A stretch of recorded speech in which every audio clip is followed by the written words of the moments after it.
you overlook the LSU university systems and you've decided to go with an OCIO with Cambridge. Why did you make that decision?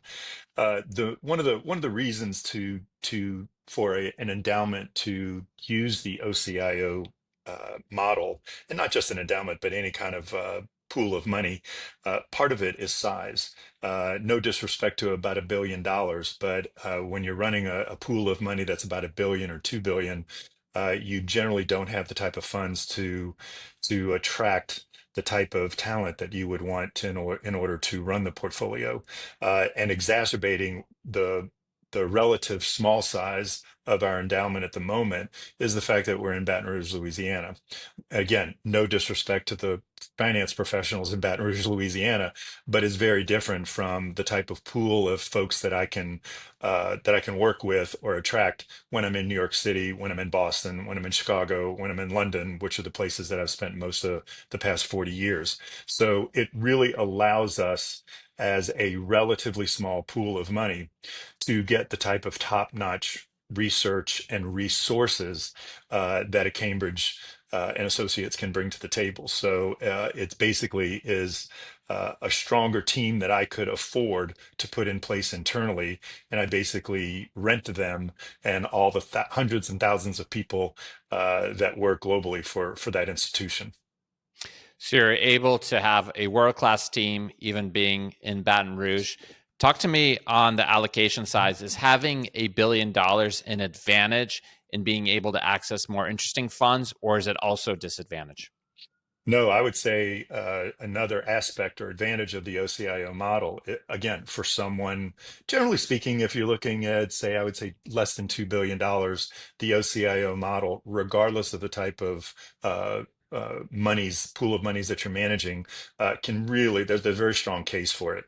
And again, especially if you're not in a financial hub like a New York or a Boston or London. So what we've basically done is the ability to access various types of investments are is a huge advantage by using an OCIO model with Cambridge, because we are some of the allocation sizes that we might end up trying to invest in, we just be too small. Our bite sizes would be too small. So what Cambridge allows us to do is they'll call and combine several portfolios like ourselves, and then go out and do a bigger chunk, as well as possibly get discount pricing because of volume. So it is a massive, significant advantage from our perspective that we're going to have access to various types of investments, especially in the alternative and private sector, that we likely wouldn't have access to on our own.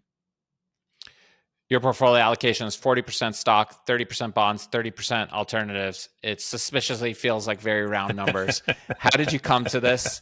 And to walk me through the rationale.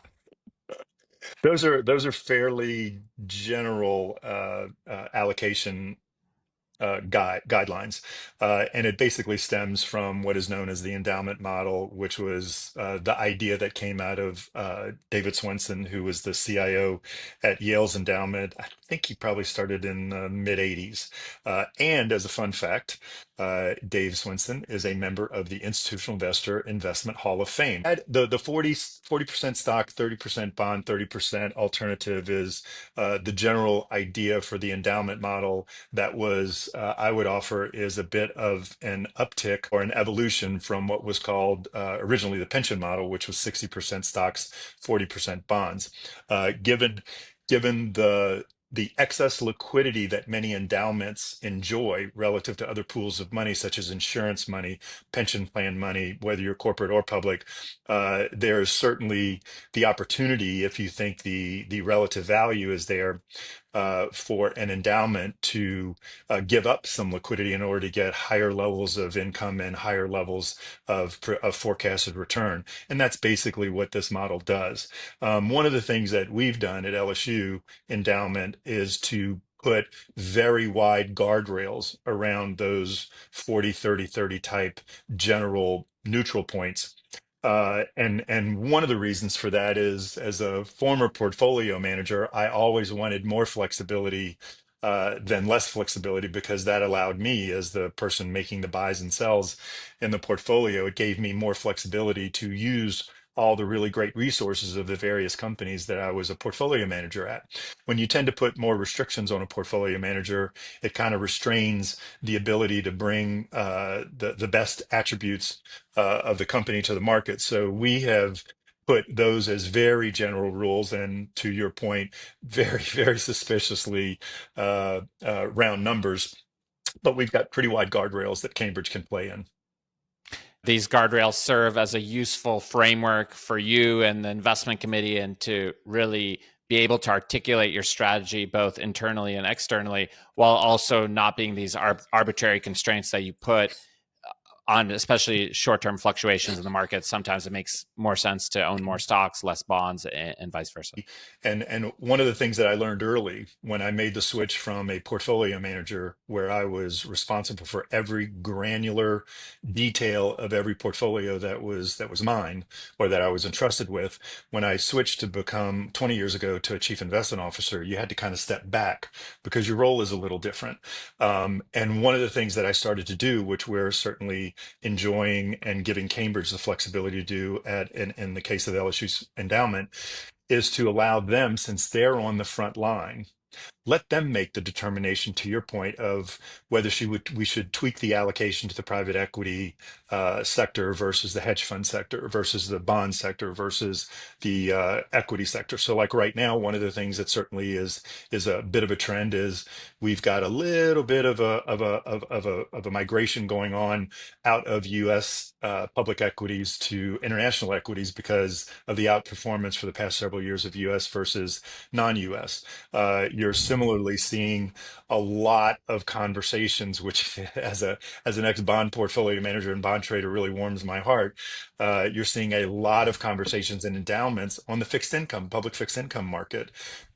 Prior to 2022, and since the global financial crisis, interest rates were effectively near or at zero. You even had some countries like Japan and Switzerland that had negative government rates. So now, with a 5% increase in Fed funds during the calendar year of 2022, fixed income also all of a sudden looks a little interesting. And specifically to a lot of your college endowments, you can get returns on the high grade fixed income sector that is greater than the general liquidity spend of a lot of these endowments of like 4 to 5%. So, we want to make sure that we give our portfolio investment team enough flexibility to bring their best ideas to our portfolio. But at the same time, we are 100% responsible for the asset allocation of the portfolio, for the management of the risk, the management of the performance.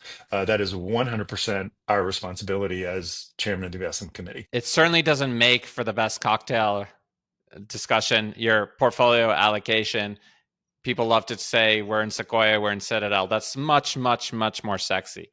That being said, there's been several studies. The most seminal study is 1986 by Brinson, Hood, and Biebauer, titled Determinants of Portfolio Performance, that analyzed 91 US pension funds and found that 90%, 90, of their performance could be attributed to their portfolio construction, not their manager selection. So 90% is a pretty large number. And yet, it's a very unsexy thing to talk about, or, it's not the number one thing that would come up in casual conversation, yet it seems to be where the returns come from. Um, that doesn't necessarily surprise me when I first saw some of that data, from the standpoint of the following.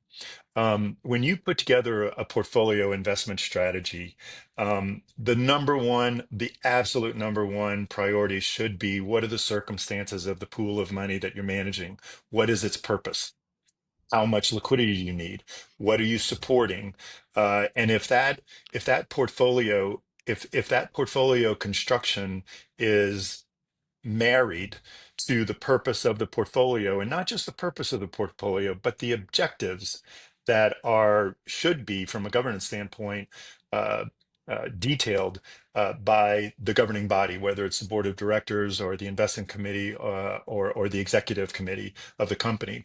If that's all done correctly, what I will share with you is one of the things I learned when I switched to the CIO role after 20 years of being a bond portfolio manager, the number of times that I went into a finals presentation, and it was me and our company and two other companies likely, and we give the pitch, and I would leave that presentation, and there was palpable chemistry between us and the people that, the company that was interviewing us. Every one of their objectives was exactly what we felt our competitive advantage was, and I walk out and I think, oh, we so have this in the bag. And then I get the phone call and they go, we picked somebody else, and here's why. And it always seemed like those reasons that we weren't picked were just so minuscule. But then when I became a CIO and I was on the other end of that, if we decided that we wanted to put an allocation of 5% in emerging market debt, in our bond allocation, it was so hard. There were so many good emerging market bond managers out there. By the time we got to the final three, the good news is I couldn't make a mistake. There was no way to make a mistake. There's just so many, I think, very talented managers out there that it doesn't surprise me that it's less about the manager and more about the actual allocation. Double click on that. So you had Sure. this roadshow and you basically had these three finalists. First of all, how did you decide who went into these last three final managers? Well, you would go through the RFP process, the request for proposal. And so typically, once you make a decision as a CIO on what your allocation is going to be to a particular general part. So in our case, we're looking at with the 40-40-30, you're looking at 40% general allocation goal for public equities, 30% in public bonds, and 30% in alternatives. I'll offer that we're a little higher on the alternatives, a little higher on public equities, and a little lower on bonds in our actual allocation relative to that. But again, if I decide that, let's go back to the emerging market debt manager or allocation. Once we have decided that's something we want to do, we will then go out and do interviews basically with all the people that claim to have an emerging market bond product, and then we'll send out a questionnaire that says, what's your name? You'd write David Weisberg. Who's the company you work for? How long have you been in business? What does your team look like? What's your strategy? Show me performance, risk metrics, all that kind of stuff. And then we'll basically look all through all these answers from these interviews. And it generally is pretty easy to cull it down to probably six or seven. It gets more challenging when you want to get to like the final three, or two or three. But to have six people come into your office to do our presentations, it's a bit much. So it tends to be pretty easy to get it down to like six or seven, but then it gets a little challenging to get to a smaller number for the finals. But it's analyzing and reading the responses to your RFP questions. It's easy to get to the six or seven. Is that performance driven? Is that qualitative based on the answers? Why is it so easy to get those six or seven? Because they're usually, in some cases, for example, when I was CIO at an insurance company, the insurance company that I was CIO for last was offshore, domiciled in Bermuda. So if the company didn't have an offshore vehicle that I could invest in, from a regulatory standpoint, I could eliminate them. So there generally are some things that you just go, no, nah, that doesn't work for us. You're sitting at your IC and you have six or seven qualified managers. How do you cull that down to three? That's where it gets a little challenging, and that's where judgment, and that's where, I mean, there are some questions that you can ask where I'd say, this is just as much art as it is science. You can look at the information all day long. You can also, in this case, when you're adding another partner, investment partner to your stable of managers, what can also come into play, which has absolutely nothing to do with the quality of the product that manager XYZ is offering. If, for example, I have a lot of big, what I would call big global asset managers in my stable, a GSAM, a JP Morgan, a BlackRock, a PIMCO, adding another big boy to the quote unquote to the stable of managers. You might want to get someone who's maybe a little more nichey and just smaller to help round out the stable of managers, and that unfortunately has absolutely nothing to do with the answers to the GRP questions. So you tend to start to look at tangential things relative to instead of just the actual numbers. And it's not just about the performance numbers. A lot of it is the reputation and what you know about the people that are running it, how they're set up, if it's suitable to you, or is there going to be a one portfolio manager who's also going to be the client service manager, or two separate people. You can look at a lot of different factors that are not necessarily specific to the actual product that they're managing. But the short answer to your question is it's kind of difficult. You got to bring judgment So into there's the arena. aspects of your own portfolio construction, what's in your portfolio, and also the qualitative factors. What do other LPs, what do other managers say about this specific manager? So there's both That, kind of internal and external considerations. and that goes a long way because you've been in the industry long enough to where you can do an interview with somebody and go, God, I really, really like that. It just seems like a perfect fit. And then you start to live with the person, you go, ooh, I didn't see that, didn't see that. So I can talk to other managers, and that's one of the great things about institutional investor. I could go to an event and rub elbows for a day or 2 or 3 days with 40 other insurance or endowment CIOs and go, hey, David, how are you working with this? What are you doing with that? What do you think about XYZ manager? I saw, we're thinking about hiring them. Those are very, very valuable pieces of information to see, to experience other people's experience, or to have access to other people's experience with those same people. My favorite definition of reputation is what people say about you behind your back. Yeah, very similar to you can tell more about someone's character about what they do when people aren't looking. One of the things I always did, and we made it part of the investment policy at my last CIO job, is part of the investment policy was a yearly review of every asset manager teammate in our stable. And I purposely made it that we had to go to their office for that meeting for several reasons. One, it was the easiest way for us. When the CIO comes in and other people on the team I would bring with me, they would roll out everybody from the CEO of the company generally to the person that's getting the coffee, so to speak. And it was always very interesting when you had a dozen people in the room, how the senior people worked with the junior people. It would tell you a lot about the culture of the place. The other thing I religiously did is if the meeting was at 12, I would purposely go at 11:40. I'd go 15, 20 minutes early and just sit by myself in the waiting room, because you would see people coming from the hallways, in twos and threes, and you could tell a lot about the culture of a place by the conversation that was taking place that they didn't think anybody was hearing, to kind of your point. And I just thought that was always very valuable, qualitative information to get about our partners, because these are our partners. What's a great conversation when you're a fly in the wall within an organization? God, I love working here. Something like that. This is the greatest job. Or if they just seem happy, they just, it's a positive conversation as opposed to, somebody coming out and swearing like, God, I hate that, SOB, blah, blah, blah. I mean, because you'll hear it all.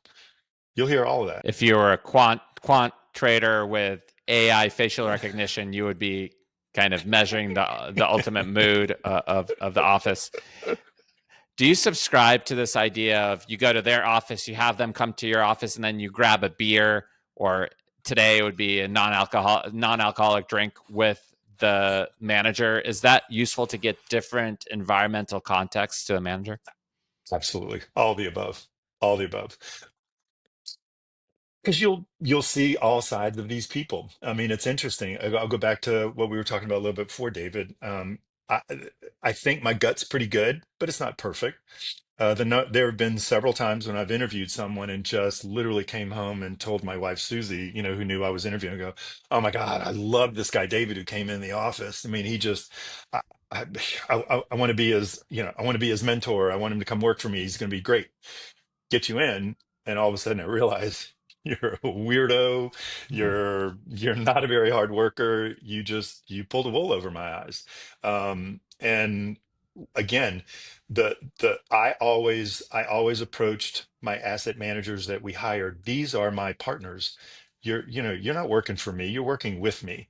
And so I'm going to be as transparent as possible with you. And therefore, not everybody's going to be that open as I tend to be. And so by going and having a beer with them, definitely not alcoholic because that tells you a lot. Uh, yeah, going to a game with them, Alcohol going, is a feature, not a side effect. and one of the fun things about here at LSU is it's very easy to get people to come down for a football game, for a basketball game, for anything sports related. And you go to something like that and spend 4 hours with someone, you have a much better feel for who they are and what they are than when you're in a very scripted and rehearsed, in many cases, 30-minute presentation when everybody's in a suit. You just see different sides of people. And if these people are my partners, and they are my partners, I want them to enjoy the relationship as much as I do, because the work will likely take care of itself because I am that confident in the governance and how we are set up in our investment policy. So it is absolutely a partnership, and the more venues and variety of exposures that I can have with these folks, and vice versa, the better. And then the more they know about what we want and what our objectives are. Do you ever use your wife Susie as a secret weapon? As a Yes, like yes. you got a football game, you're talking to somebody else, you're having her talk to the Oh, the manager absolutely. and his or her partner. Absolutely. She's also someone that I will go to a lot with, how when you're working on a presentation and you've been looking at it for a month solid, and I'll go, "God, I gotta get a fresh set of eyes and ears on this thing." I'll go present it to her, and Susie is got tons of wonderful qualities. She's not a finance or investment person. So if she gets it when I try to explain it, I'm like, okay, good job, good job. So I absolutely use her sounding board for a lot of that stuff. Obviously, Susie's not in finance, but I love this like bifurcated, like a 3-year old child and the best first principles thinkers on the planet will get to the same questions, which is why? Why do you do this? Oh, it's finance. Why? Yes, Where does the money yes, come from? Oh, it comes from this. totally. This is best practice. Why is it best practice? So you just keep on asking why. Sometimes these heuristics are from, the 80s or the 90s that have just been passed down in the industry without giving second thought. And just as an example, this morning I went and had her look at about a 10-page deck that's going to be going to an investment banker, through some institutional investor projects that we're working on. And the very first slide, she goes, "Oh, you're missing a semicolon here." I'm like, "I never saw that." And I think I'm pretty good at, proofreading. So just goes to show you, fresh set of eyes and ears is worth a lot. You mentioned going to a football game and meeting with a manager. How much room, if any, is there for a manager to open up about his or her life to the LP? And at which point in the relationship is that appropriate? I know you talk to some of my friends as well, would say that boundaries are, I tend to be very open. I'm just of the belief that the more I share with you and how I think, the better job you can do in this partnership of ours. So if anything, I am certainly more guilty at times of overstepping, that what is possibly appropriate and not. Um, it will blur the lines. Uh, I will speak for myself. I will certainly get uncomfortable when the conversation gets really personal, uh, because I just don't think that's appropriate. But talking about, general knowledge about your family, your kids, those kind of experiences, trips. Yeah, it's a again, I'd say that's art and art, a little bit of art, and it's going to come down to your judgment. And you're the CEO of the Institutional Investor, one of the greatest brands in our industry. How did that come? How did that come about? And tell me a little bit more about the Institutional Investor. Although I've only been in this role as CEO for 2 years, my relationship with the company goes back to 1982, which was my senior year of undergrad here at LSU. And then I did MBA right afterwards. And I took my first investment class. And given that I'm old enough, I don't think you remember the days when we didn't have phones and iPads and so forth, and we read magazines. And so I was told by one of my investment professors to start reading Institutional Investor magazine, and I can genuinely say that I've probably read it just about every month since then. And then the whole time I was a portfolio manager and working on the trading floor at Salomon Brothers in the 80s, it was one of the monthly must reads. My appreciation and respect for the magazine is pretty long standing. And then when I became a CIO, it was probably my second or third investment committee meeting with the board. And the chairman of the committee said, I want you to go and do, and again, this is probably 20 plus years ago. He said, I want you to go do a research project on hedge funds, and whether or not we should invest in them. Well, at the time, if I had to guess, there were probably, I don't know, 10, 12, 15,000 hedge funds out there. And it's not like there was a directory that said, here's all the hedge funds and here's what they do. And we didn't have a consultant. I didn't have the luxury of having a consultant like Cambridge. I started to drown in 1 hour meetings with various hedge funds. And I was whining to a friend of mine, Mark Silverstein, who just uh, last year retired as CIO of Sampo Insurance, which was Endurance. And I was complaining to him about how I was drying, and he goes, "Hey, why don't you come to an II, institutional investor event?" And I go, "They do events?"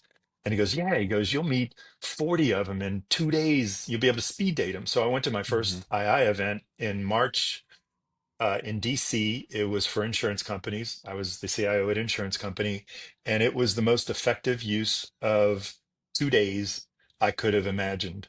I probably went home with 30 business cards of hedge funds that I had met. We ended up not doing an allocation to hedge funds, by the way, because I couldn't prove I didn't get comfortable with, I couldn't get confident that the diversification uh, characteristics of most of the fund to funds type approach was going to do what we wanted it to do. Um, so we ended up not doing it, but I got hooked on the quality of the CIOs that were there, the quality of the asset managers that were there, the seniority. I mean, most of the allocators that are at any of our events are the actual decision makers, the CIOs like myself. If anything, I would share that we are focused on what's called the next generation, to get the people below the actual decision makers so that we can increase and expand the community that we serve. But it has been, and I've got other examples. Like I remember I went to an II event for pension plans when I was given the pension plan to manage at an insurance company, not our general account, the pension plan, putting putting the framework of what the investment choices for you and I as pension participants for the company, piece of cake. I do that all day long. But then I started getting asked questions like, well, should we have a default to a target date fund? Should we allow loans? If so, how many? What percentage of the underlying balance? And these were all very administrative questions that had nothing to do with picking asset classes. And I was way over my head and had no confidence in those types of. So I called up my II relationship manager and I said, Kat, where can I go to an event that has a bunch of corporate pension plan CIOs so that I can ask every stupid question under the book? And I literally went to that event, spent 2 days asking every dumb question imaginable. It was an incredible use of my time, an incredibly efficient way to get information and get educated on something that I needed to get up to speed on pretty quickly, given what I was tasked to do. So it's an incredible opportunity to bring together the best and brightest on the asset management side, the consulting side, and the allocator side in a very private and safe space. It's Chatham House rules, everything that we do. You can pick and choose whether it's a single family office event, an RIA event, an insurance event, an endowment foundation event. You can pick whether you want to do it in Europe, Middle East, or Asia Pacific. We are truly a global platform of about 100 individual events managed out of various offices throughout the world. And regardless of what type of money you're managing, who you're managing it for, what geographic location you're managing it, there's an event you can go to. And I have found it invaluable to my career over the past 40 years as a portfolio manager, a trader, and a chief investment officer. I cannot put a price tag on what it's meant to my career. I mean, I tell the young kids that go to these events, who are sometimes a little rolling their eyes, like, why do I have to be here? And I go, if you promise me that you will go away from this with one or two friends, new friends in the business over the course of 10 or 20 years, you're going to look back at this and go, I've got some serious long friendships that are doing the exact same thing in many cases that I'm doing, and they will totally help you be better at what you're doing. What are the different types of events? And it's going to change primarily because of suitability and the circumstances of what you're managing and what it's for. So for example, right now I will say if you look at the global public equity, public bond, and alternative market, not quite half, but close to half of all of the assets that are out there, I'd say 45-ish%, 45% are US domestic. So by economies of scale, the US or the North America market is quote unquote the largest. And so you have more allocators, more asset managers, more asset AUM, assets under management here. And so that provides us the ability to be a bit more granular in how we approach events in the US market. So, for example, we will have events that are just insurance only, just corporate pension plan only, just public pension plan only endowments and foundation, only single family offices, multifamily offices, RAAs. We will have peer to peer meetings that have just CEOs of asset management firms, just the IT people of asset management firms, just the legal people, the HR people. So every kind of way you can slice and dice either the private wealth or the institutional market, we've got something for you, as well as just peer to peer, where you'll have 40 people who do nothing but legal work for asset management companies in a room talking about all the challenges of being the chief legal counsel of an asset management firm. What an opportunity to rub elbows with the best and best. I mean, if you looked at the 100 top asset managers ranked by AUM, we've got memberships and relationships with 90 plus of them. Um, Now it's a little different when you look at Europe. One of the things that's unique about Europe is that they tend to be more language or geographic based. So we'll have a Nordic event, we'll have a French event, we'll have a German event.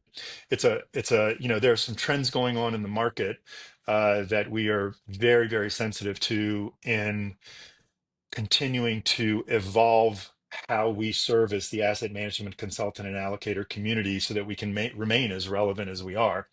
Um, as the only global ecosystem of its kind. Um, but you've got a trend of what we're seeing of the globalization of asset management. So what I mean by that is 10 years ago, at managing a global portfolio, I had to have someone like one of the big boys, the BlackRock, PIMCO, JP Morgan, a GSAM in my stable of managers, because they're the ones I could go to say, hey, I've got to go put a portfolio in place uh, uh, in Japanese yen. Well, they have an office there, so they can facilitate and execute that for me very well. Well, we're finding managers in New York and other places throughout the country, throughout the world, quite honestly, that are 20 billion, 25 billion. No disrespect to 25 billion of AUM, but they have clients all over the world, but they're not large enough necessarily to have an office in London, have an office in Tokyo, have an office in Hong Kong or Singapore. And so using our platform is a huge benefit to some of these quote unquote smaller and medium sized managers. Because we do have the global platform. So that's one industry trend going on. Another one is the collusion of what we normally thought of as the public market, public bonds and equities, and the alternative market, hedge funds, private equity, private credit, private mortgages, infrastructure, massive limit partnerships, a lot of the illiquid space. The allocator as well as the asset managers are now both looking at all of that as basically one market. And last but not least is a similar collusion of what was originally thought of as completely separate on the retail side of private wealth versus the institutional side. Our private wealth, single family, multifamily, and RIA members and partners are looking at the allocation of their pools of money exactly like our institutional investors are. So all of these investors and asset managers are starting to kind of just blend in together, and we've got to continue to have our memberships and our events uh, cater to that so that we can remain as relevant as we are. That's a lot of fun. It's a big puzzle. It's just like putting a portfolio strategy together to me. You're managing a puzzle. You see thousands of these GP LP interactions and relationships forming. For a GP that goes to one of your events or meets an LP for the first time, what is the best practice in terms of how you go about building that relationship? One of the things that is part of the contract with our asset manager and consultant members and partners is that you cannot be basically in people's face. The last thing that we want for our allocator relationships is to come to one of our events and you've basically got to walk the hall of all these. Like if you go to a really big convention, you see people with a big old ass bag and they're going up and down every single, booth and getting popcorn from this person and everybody's pawing at you. That is absolutely not what we deliver. It is absolutely not what we're all about. We're about a very understated, very white glove, very relevant topics of conversation uh, community. So when you come in, it is very much part of the fabric of how we operate that you are going to be pretty laid back and this is a very uber professional environment. So best practice is to use a be cool, just be cool. The relationship is going to take off or it's not. You can't, I mean, the reality is you can't force something like that. So you want to be cool, you have a great conversation. When should you follow up? Just tell me about best practices. You've seen some of the best in the world do this. What do they do? One of the things that we do at our events is to try to make what we call experiential events. So, for example, I was at a single family office event in Lausanne, if I said that right, on Lake Geneva in Switzerland. It was just an awful place to have to go. So Mm-hmm. we did about a 3 hour right before the evening uh, dinner. We did in the afternoon about a 2 or 3 hour event where the 120 people at the event split everybody up in groups of like 6 or 7. And we went to a beach on Lake Geneva, and with your group, you had to build a raft. And then we had a raft race. I can't tell you when I went to the dinner that night and we gave out awards on who won, who got the booby prize for the crappiest, because a couple of the rafts fell apart during the race. People were laughing and giggling like third grade school kids for 2, 3 hours at the dinner about how much fun it was. And you can't put a price tag on having that type of an experience with an allocator if you're an asset manager. You literally you cannot put it. Well, I mean, you put a price tag on it because you pay to come to the event, so there is a price tag on it. But that's you know, and it then makes a follow up email or phone call or request for a meeting so much easier. It's a warm call as opposed to a cold call, and again, that is invaluable. And I will also offer that what we're seeing since COVID. You know, if you were a salesperson at an asset management firm, you're based out of Chicago and you fly to New York for a day, you could easily, before COVID, have 5 meetings in a day. You could do a breakfast meeting, you know, fly there early, do a breakfast meeting, a 10:30 meeting, a lunch meeting, a 2:30 meeting, a 3:30 meeting, catch a plane. You can't do that now because half those people are working from home and they're not going to invite you to their house for a meeting.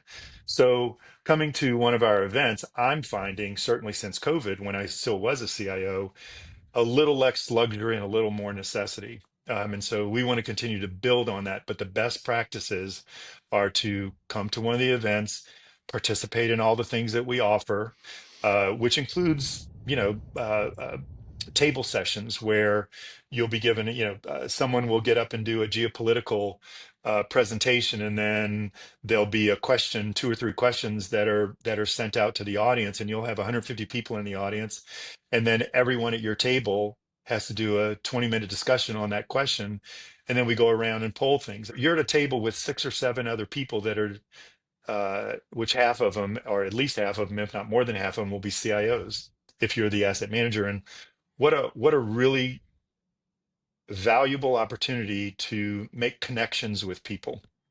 And some people will be afraid to say, I have no interest in an emerging market bond allocation. None. Well, okay. As a salesperson, you just got some valuable information. I'm not going to waste any time on that guy because or girl because they have no interest in buying what I'm trying to sell.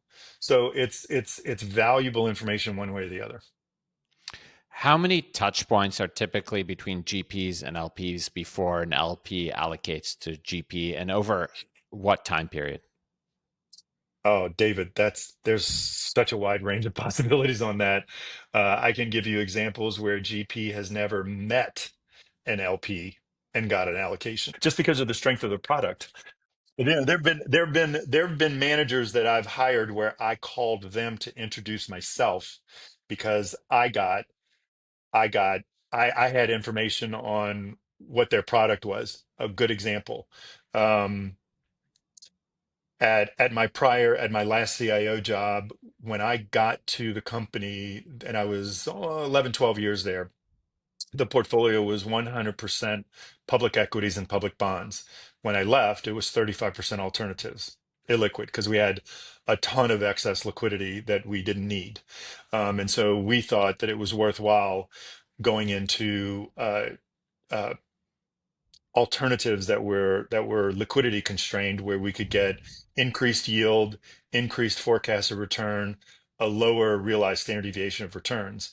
So that you can imagine how well that plays in the asset management, stochastic and deterministic modeling that you can do.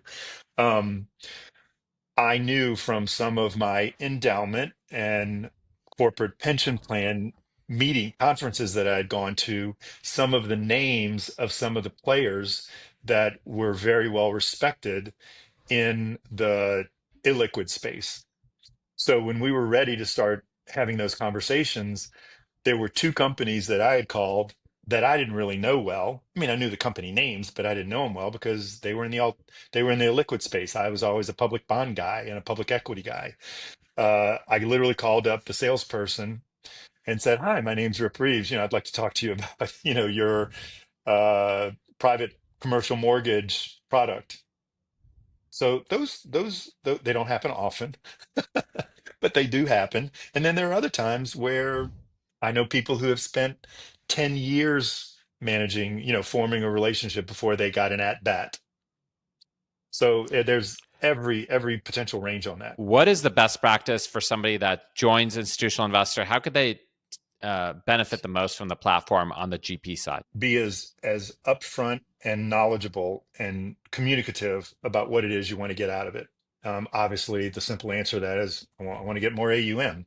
But if the strength of your company is public equity, you probably wouldn't want to be signing up for something that doesn't have a lot of public equity allocated allocations and CIOs. You ask a lot of questions from us because we know our platform better than anybody, and we can put custom packages together to you for you to fill what your need is. But again, like with the GP-LP relationship, if a lot of people are walking around, holding all their cards close to their vest and not being very open about what they want, what they need, it makes it much more challenging for the other side to try to guess what it is that they're doing. So just be open with what it is that you want, what your goals are, just because of the global nature and the economies of scale of what we're covering and how we're covering it, that we can come up with something to fit. I've really enjoyed this conversation. How could people learn more about institutional investor and find out more about how they could potentially benefit?